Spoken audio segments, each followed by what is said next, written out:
పిలిచిన ముత్తైదుల్లా వచ్చి కూర్చున్నారు.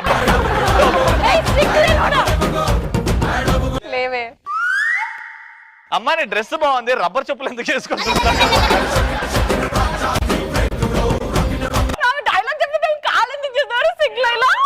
రే మెల్లగా ఎలాగో అలా సిగ్గు పడుకుంటా మీ దగ్గర డైలాగులు చెప్పడానికి వచ్చాను అనుకుంటున్నారేమో.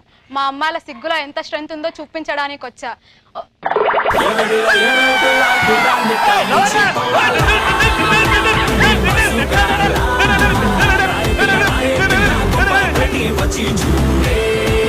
రబ్బర్ చెప్పులు మళ్ళీ చెప్పు. రే మెల్లగా ఎలాగో సిగ్గుపడుకుంటా డైలాగులు చెప్పడానికి వచ్చాయని అనుకుంటున్నారేమో. మా అమ్మాయిల సిగ్గులో ఎంత స్ట్రెంత్ ఉందో చూపించడానికి వచ్చా. శ్రీముఖి అక్కలాగా అందంగా ఉంటానని మా ఊర్లో కుర్రాలు చెప్తే కానీ నాకు తెలియదు. ఒక్కసారి 5 నిమిషాలు నా సిగ్గును పక్కన పెట్టి శ్రీముఖి అక్క చెల్లెలుగా మారితే మీ విగ్గులు ఎగిరిపోతాయి. ఖబర్దార్.